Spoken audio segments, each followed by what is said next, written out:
All right, guys, let's get started on our second painting for this project. We've done our realist / naturalist painting. This is the Impressionist / post-impressionist painting. I've got my piece of paper. It's taped down, as you can see. It's on all four sides. It's a little hard to see in this video because I'm filming vertically, which is also kind of a pain, but we're just gonna adapt. It's taped down on all four sides with masking tape so that the paper doesn't warp too much from the paint. And as you can see, I do not have a light drawing put down on my excuse me, on my paper because this is the post-impressionist painting. And as we know, they did not sketch out their ideas, their compositions beforehand. They just started working on their painting. So basically, what I'm gonna do is start sketching out our composition. Remember, to keep your painting at this point very light, because you're going to be coming back in and covering this up. You can paint with the actual colors of the things that you will be painting. So in other words, for like flowers, you could do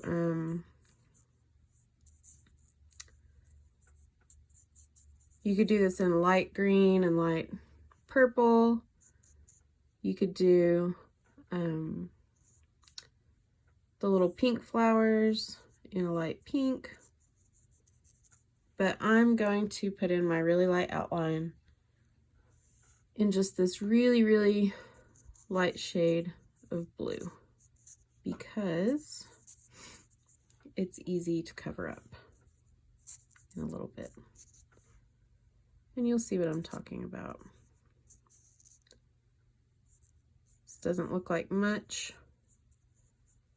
at the moment, but it will, hopefully. So, okay. So I've got my little rough sketch done. And now we're just going to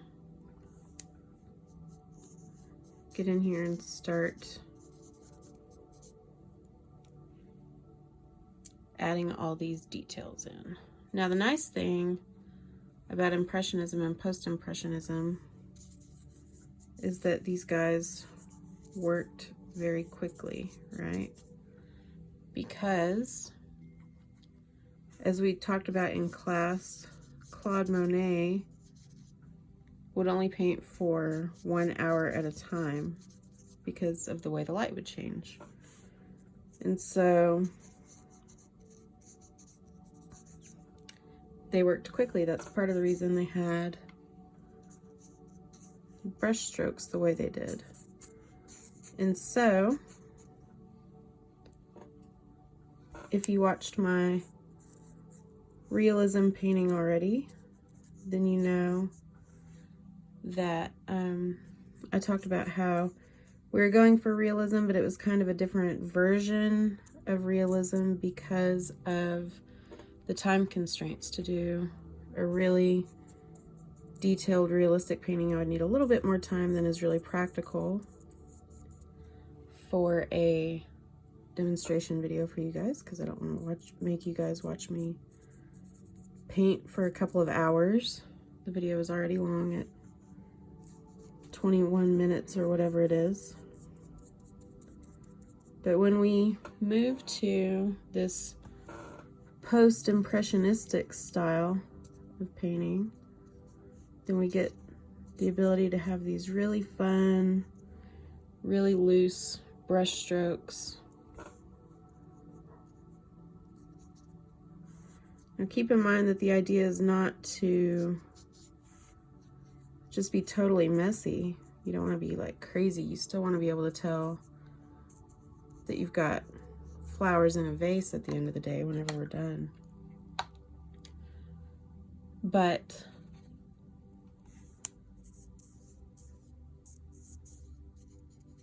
we do get to be a lot more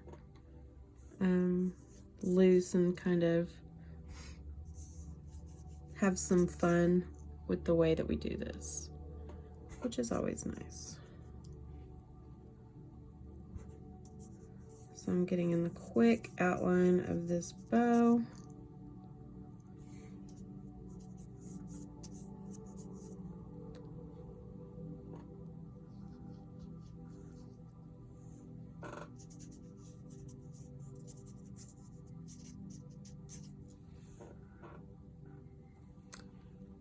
And adding some of the same pink up here in some of the flowers. Let's see, there's a rosebud up here somewhere as well. And then because this is post-impressionism and we're gonna come in, we're gonna add a little bit of orange to this bow.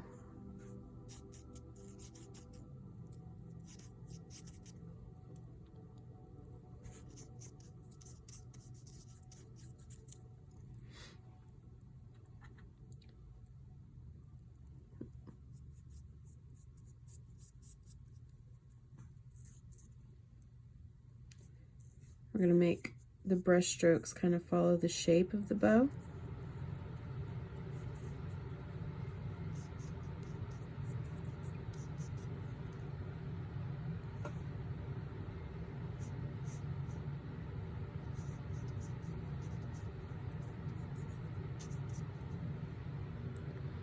Okay, so we got that. We can jump down here to the table for a little bit.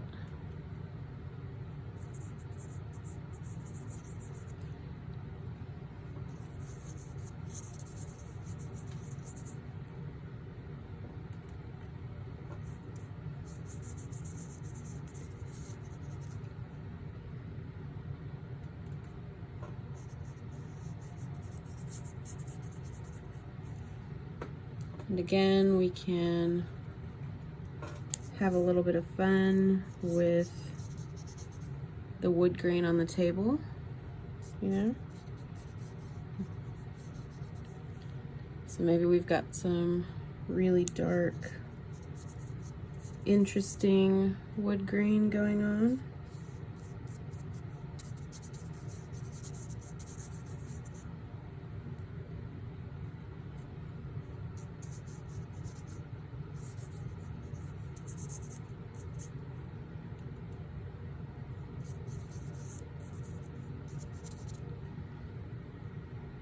Now remember, when we talk about our Impressionists and our Post-Impressionists, they don't really use black for shadows. So keep that in mind. Let's see, let's add a little bit of some more browns. And then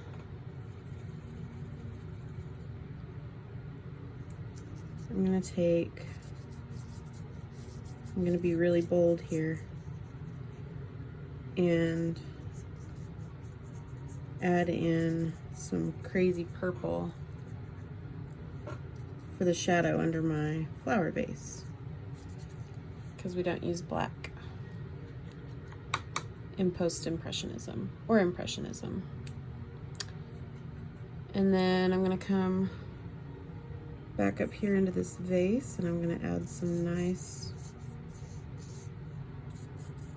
blues. I'm gonna back up just a little bit and add just a little bit of the browns from the table. in the bottom of the vase because we want that vase to look like it is see-through.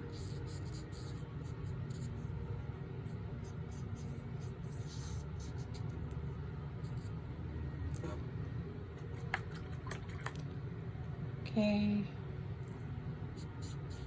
Might have to come back to this in a minute.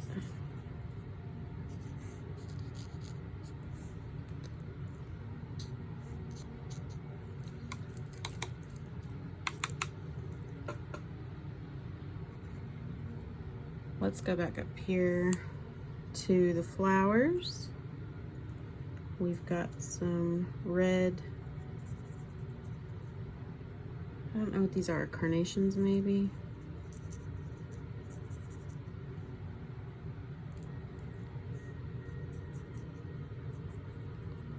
They've got these little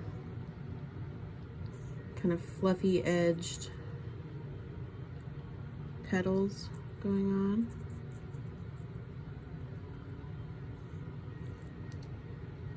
And there's one back in the back over here.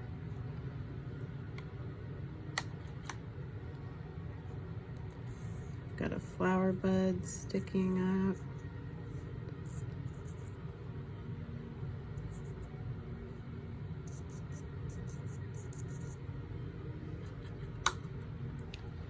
And then we're going to do our daisies. And like I said, I'm a fan of Van Gogh. So I'm gonna add some kind of crazy edged daisies in here.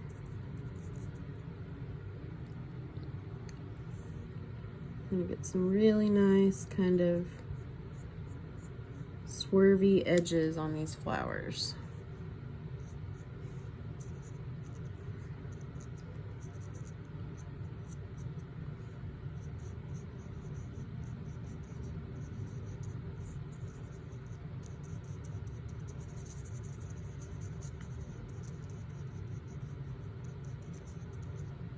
Come back to those in just a second. I'm gonna fill in some more of our leaves.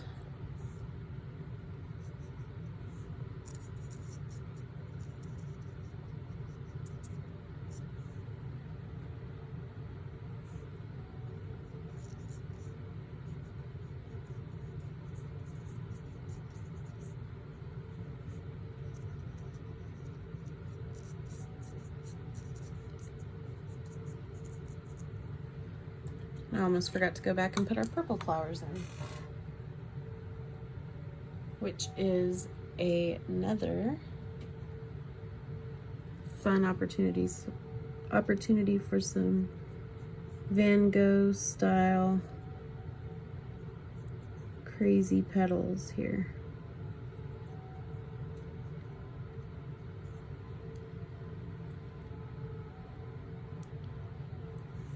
And if you guys are wondering what I'm talking about with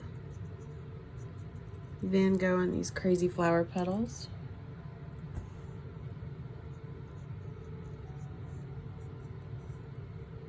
we'll post a picture.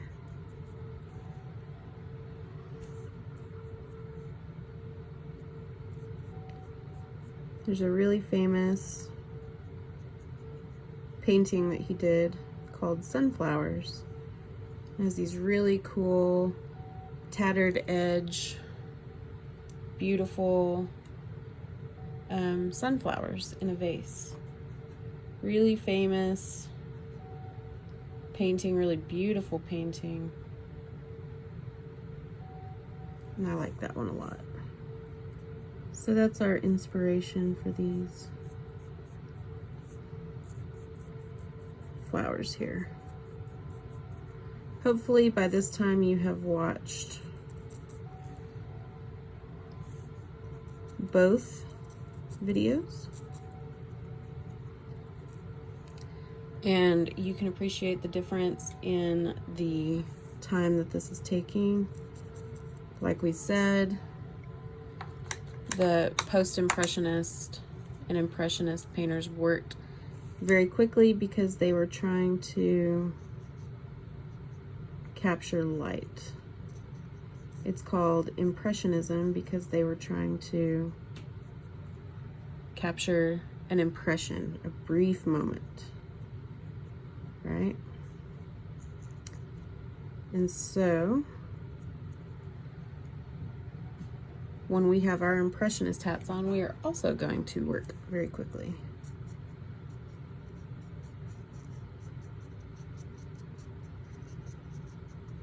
But again, we're not working with a goal to just scribble something and get it on paper and call it done. We still want this to look like a really nice vase of flowers when we're done. It's just a different technique.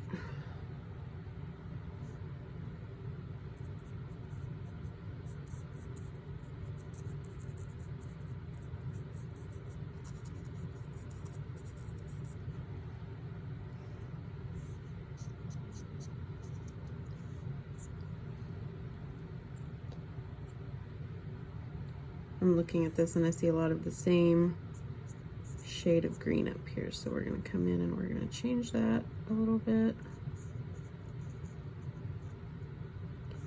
so that we have some definition.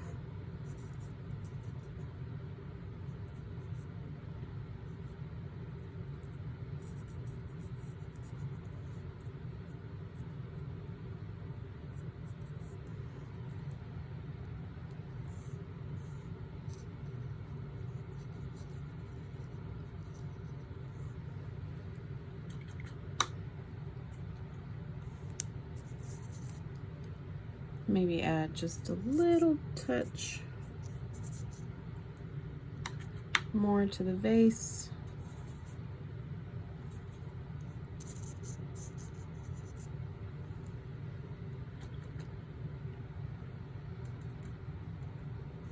And we are coming up on being able to call this one finished.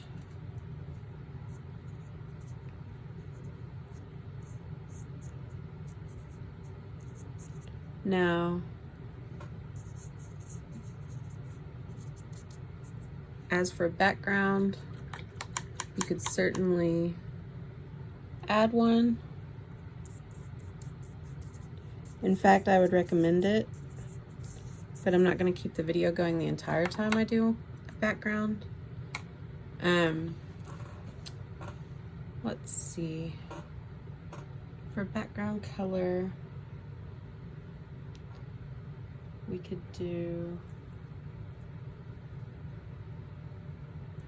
have this kind of nice aqua color.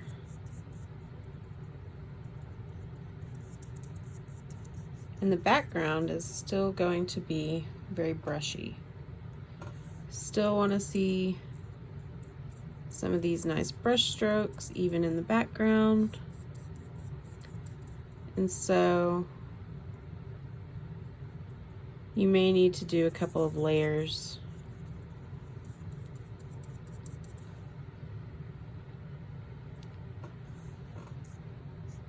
to get everything covered up and still maintain this kind of nice brushy quality. So I'm going to continue finishing up this background. I will post a photo of both paintings once they're done, and I hope that you have enjoyed this video, and hopefully you've enjoyed even more making your own Impressionist or post-impressionistic painting of whatever it is that you're painting.